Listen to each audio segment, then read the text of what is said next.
తా చెడ్డ కోతి వనమంతా చెడగొట్టిందని ఒక సామెత.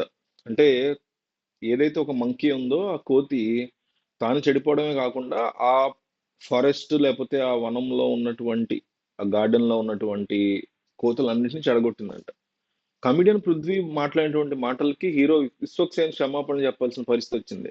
లైలా సినిమా ఫంక్షన్ లో రాజకీయాలు మాట్లాడే జబ్బు బాగా ముదిరినటువంటి కమిడియన్ పృథ్వీ మొన్న గేమ్ చేంజర్ లో కూడా పొలిటికల్ కామెంట్స్ చేశాడు.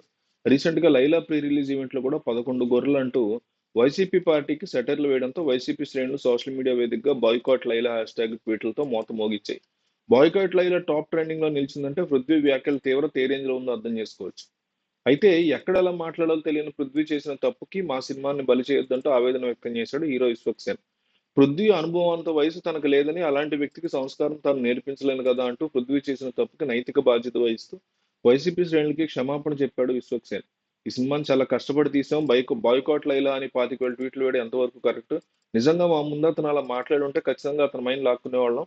2 రోజులు సినిమా రిలీజ్ అవుతుంది, ఆ వ్యక్తితో క్షమాపణ చెప్పించాలని కూడా అనుకోవట్లేదు. ఎందుకంటే నా సినిమా రిలీజ్ కావడానికి సపోర్ట్ చేయండి. మా కంట్రోల్‌లో లేనటువంటి ఒక మనిషి చేసిన తప్పుకి మా సినిమాని బలి చేయకండి. ఇది నా రిక్వెస్ట్. దయచేసి అర్థం చేసుకోండి అంటూ విశ్వక్సేన్ మాట్లాడారు. హ్మ్. ఇటీవల కాలంలో సినిమా ఫంక్షన్స్‌లో రాజకీయ ప్రసంగాలు ఎక్కువైపోయాయనే చెప్పాలి. ముఖ్యంగా ఏపీలో కూటమి ప్రభుత్వం అధికారంలోకి వచ్చిన దగ్గర నుంచి వైసీపీని టార్గెట్ చేస్తూ పలువురు విమర్శలు గుప్పించారు. రామ్ చరణ్ నటించిన game changer cinema pre release ఈవెంట్‌కి డిప్యూటీ సీఎం పవన్ కళ్యాణ్ ముఖ్య అతిథిగా వచ్చారు. ఈ సందర్భంగా ఆయన జగన్‌ని విమర్శించారు. దీంతో గేమ్ చేంజర్ సినిమాకి నెగెటివ్‌గా వైసీపీ శ్రేణులు సోషల్ మీడియాలో పెద్ద ఎత్తున ప్రచారం చేశాయి. బాక్స్ ఆఫీస్ వద్ద గేమ్ చేంజర్ ఫ్లాప్ గా నిలిచింది. సాయి ధరమ్ తేజ్ నటించిన రిపబ్లిక్ సినిమా వేదిక మీద కూడా పవన్ కళ్యాణ్ అప్పటి వరకు వైసీపీ ప్రభుత్వాన్ని విమర్శలు చేశారు. ఈ సినిమా మీద వైసీపీ శ్రేణులు గట్టిగానే ఫైట్ చేసి తాజాగా యంగ్ హీరో విశ్వక్సేన్ నటించిన Raila cinema pre release event జరిగింది. ఈ ఈవెంట్ కి మెగాస్టార్ చిరంజీవి ముఖ్య అతిథిగా వచ్చారు. ఈ సమయంలో చిరంజీవి జై జనసేన అంటూ అక్కడికి వచ్చిన అభిమానులు ఉత్సాహాన్ని నింపారు.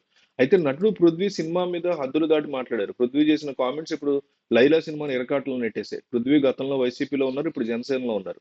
దీంతో లైలా సినిమా ఈవెంట్ వైసీపీ చులకనగా తీసుకుంది. పృథ్వీ మాట్లాడుతూ ఇందులో నేను మేకలు సత్తిగా చేశానని చెప్పారు. అయితే మేకలు ఎన్ని ఉన్నాయని షార్ట్ మధ్యలో అడిగితే 150 ఉన్నాయని తెలిపారు. షాకింగ్ ఏంటంటే సినిమా చివరిలో లెక్కేస్తే మొత్తం 11 గొర్రెలు మాత్రమే ఉన్నాయని తెలిపారు. ఇదేంటో అర్థం కాలేదని, అన్ని సినిమాలు బ్రహ్మాండంగా పెట్టారంటూ కామెంట్లు చేశారు.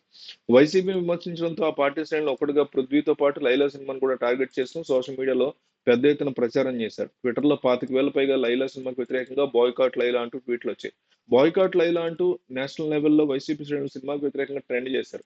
క్షమాపణ చెప్పకపోతే సినిమాని బ్యాన్ చేస్తామని వైసీపీ శ్రేణులు హెచ్చరించారు. దీంతో దిగొచ్చిన చిత్ర యూనిట్ క్షమాపణలు చెప్పడం జరిగింది. హీరో విశ్వక్సేన్ తో పాటు దర్శకుడు మీడియా సమావేశం నిర్వహించి జరిగిన ఘటనకి క్షమాపణలు తెలిపారు. పృథ్వీ మాట్లాడిన దానికి మాకు ఎటువంటి సంబంధం లేదని, ఆయన ఏం మాట్లాడారో మాకు తెలియదని, ఆయన మాట్లాడే సమయంలో తను చిరంజీవిని రిసీవ్ చేసుకోవడానికి వెళ్ళానని, ఆయన అలా మాట్లాడకుండా ఉండాల్సిందని, అయినప్పటికీ మా సినిమా స్టేజ్ మీద జరిగింది కాబట్టి తాము క్షమాపణ చెప్తున్నామని విశ్వక్సేన్ తెలిపారు. పృథ్వీ చేసిన దానికి తమ సినిమాని బ్యాన్ చేయాలనుకోవడం కరెక్ట్